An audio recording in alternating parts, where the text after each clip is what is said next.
Manifesting God's reality.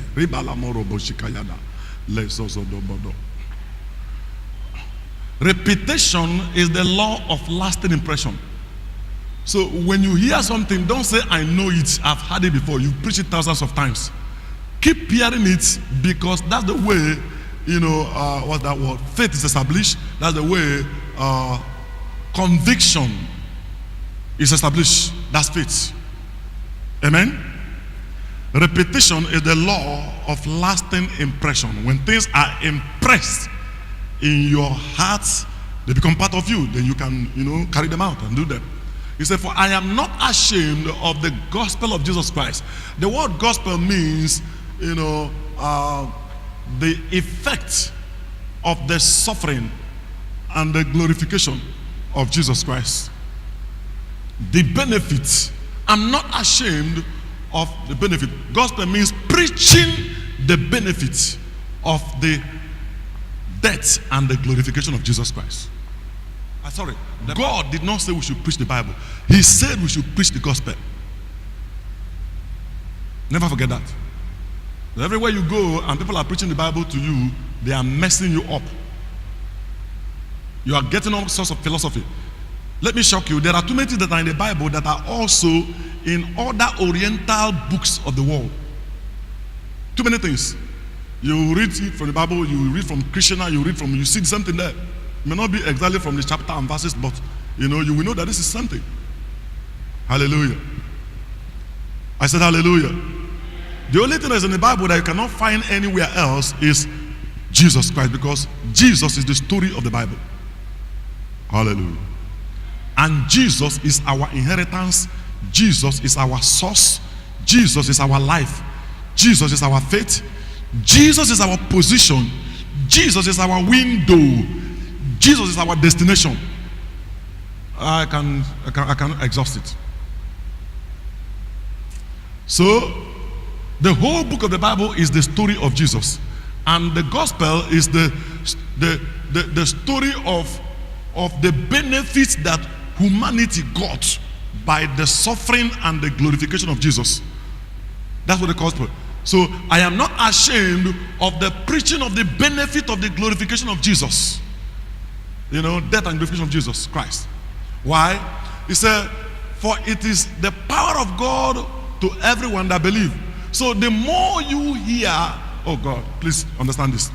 The more you hear the effect of the suffering and the glorification of Jesus, the more you hear what you benefited because Jesus died and rose again, the more God's power comes to you. That's what Isaiah 53 is actually talking about, this scripture. Who shall believe our report? For to whom shall the power of God or the arm of the Lord reveal? Do you understand that? The more you keep hearing what Christ has done for you, the more God's power takes over your life to make it happen to you that had it. That as many as receive him, John 1:12, to then give him power to be conscious of God. As you're receiving, power is entering you from that receiving, causing you to become what you receive. That's if you open up.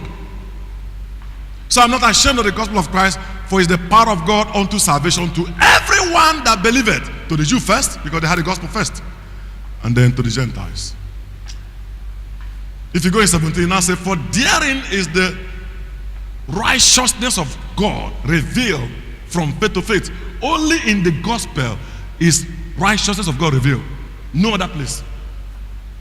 Only in the gospel. So you have to know what the gospel is. The gospel cannot be revealed from any other place. It's only from the gospel. It's only when you are preaching the good news, the what we got, because Christ suffered for us and rose for us. When you are preaching what we got from it, that's how God's righteousness is being revealed. Or else, what you had before was righteousness of working, man, performance. But God's own righteousness is only revealed when you start preaching the gospel from faith to faith. As it is written, he quoted Habakkuk chapter 2, verse 4. The just shall live by faith. Hallelujah. The just shall live by faith. Now you see, look at that word, reveal. Reveal. Reveal. If you see the Old Testament, you will say inspired. If you see New Testament, you will say reveal. Huh? Let me show you the word inspired so you can understand what I'm saying now. Now, all scripture, every time you see scripture, it's talking about Genesis to Malachi. Only Genesis to Malachi is scripture. Did you hear what I'm saying? They are the only correct, original part of the Bible. Only Genesis to Malachi. Now, Matthew to John is the fulfilling part of Genesis to Malachi. Did you hear that? Matthew to John is the fulfilling part. It began to fulfill. The major word you will see in Matthew to John is that, and it came to pass, or to be fulfilled, what Isaiah said, to be fulfilled, what was written in the prophets, to be fulfilled. So Jesus came to fulfill what was written about him in the scriptures. The scripture is two books, the Torah and the prophets. The Torah and the prophets. The 5 books of Moses, and then Joshua to Malachi. Now, that's what is called the scripture. Are you hearing what I'm saying now? Then you get the Acts, which is where they demonstrated the people that had the Holy Ghost. God encounter, got a new life. And then you had from Romans to Revelation, where they explain the scripture. The scripture is a hidden gospel. Hidden. Now they explained it in the book of what? Epistle. The epistle is revealed. The scriptures are inspired. The scriptures were inspired to the prophets.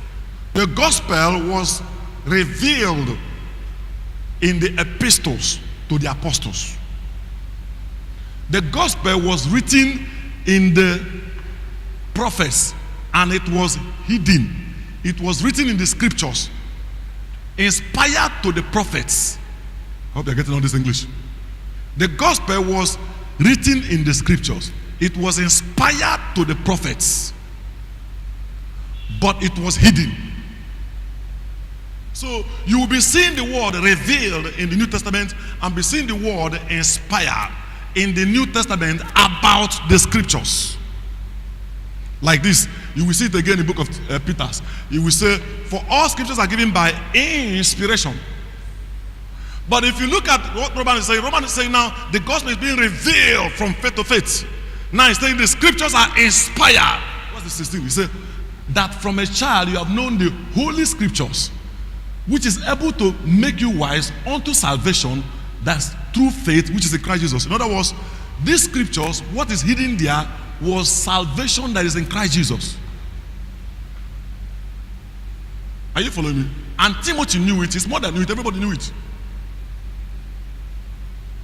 So we now say all scriptures is given for reproof. So if you don't see this, you'll just be talking about, like people say that good news or sugar-coated message is dangerous for your health. The gospel is not even sugar-coated. It is supra sugar-coated. The gospel is not good news. It is too good to be true. We're just saying good news so that you can be fast and good. A slave became a king and ruled his former ruler. That's the gospel. Too good to be true. That the prisoner Joseph is going to hire Potiphar, his former slave master. You come and tell Joseph, you are going to hire this man that is doing it, you are going to hire him. His wife will be working for you because of what Christ have done. Now, if you don't add what Christ have done, it's not the gospel. So before you say, somebody come and told me that, he preached to me good news. He told me that your father is going to give you a car. Oh, more the gospel. That's not the gospel. Gospel is that your father is going to give you a car because of what Christ have done. Are you following me? If it's not that suffering he suffered, death he died, resurrection he resurrected, it's not the gospel. It is the effect we got from it. Hallelujah. And that's what the whole Bible is talking about. So, go back to that again, Romans chapter 1 verse 17. So you see, the righteousness of God is revealed from faith to faith, as it is written, the just shall live by faith. That's what I want to talk to you about. Faith is God's reality. Faith is eternal sense. It is faith that secures grace. Faith secures grace. You will see that in book of Ephesians chapter 2, beginning from verse 8 to 10. Chapter 2, beginning from verse 8 to 10. Wherever you use faith, grace appears. That will take us to defining grace again. So everybody you know in the Bible that use faith, for example, in the book of Hebrews chapter 11, all of them were using faith. All of them also were enjoying grace. Anyone who understands faith enjoys grace. He said, for by grace are you saved. That grace came what? Through saved from sickness, saved from going to hell, saved from poverty. Every saving is by grace. Are you following me? Through faith. Through faith. Through faith. By grace are you saved from poor mindsets through faith. By grace are you saved from sickness through faith. Any kind of saving is grace. When God's grace comes, all disgrace disappears. The disgrace was brought by the devil because he took man's glory. God gave him dominion. That's the glory of God. The dominion, multiplication, ruling, subduing. The devil took it and made man naked. And man sinned by submitting to the devil and then came short of the glory of God. The beauty was gone. The excellence was gone.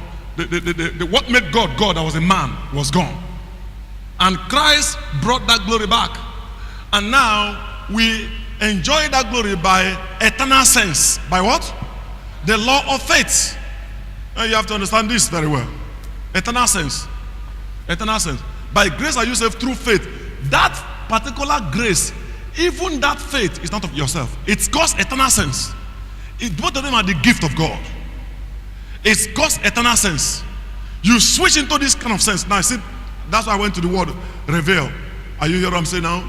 You know, theology is man trying to describe God. Understand? Grace is the only way God have dealt with man. Number two, the only way God, the Father of our Lord Jesus Christ, our Father, Jesus Christ, have dealt with man. So everything you see in the Bible that was not an act of grace was not an act of God. The Bible is filled with so many supernatural things that is not God, and people think it's God. For example, evil spirit from God enter Saul. It's a lie. It's not from God. You need to go to the New Testament to find out, because these people were not born again. They were writing so many things. They don't know what they were writing. So Jesus said to apostles, there are too many things I want to tell you, but you can't bear it. They cannot bear to understand it until the Holy Ghost came. The Bible says in the book of 1 Corinthians that the man, who is not born again cannot understand the things of God. Are you following what I'm saying now? Evil spirit does not come from God. In the book of James it says, all good and perfect gifts. Is evil spirit from God, good? Is it perfect? He said it comes from God, in whom there is no variable or shadow of turning. Jesus said, if the fathers of this world give their children bread instead of stone, egg instead of scorpion, how much more your heavenly Father that is good? Because he said these people are evil and they are doing good things. How much more a good man?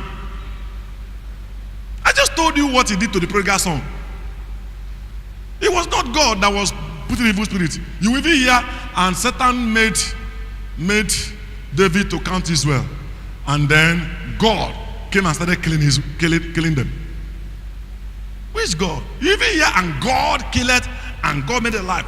But the Bible said that Jesus Christ is the full representation of God, and Christ said, "I don't kill; I came to make alive." Jesus is the same yesterday, today, and forever.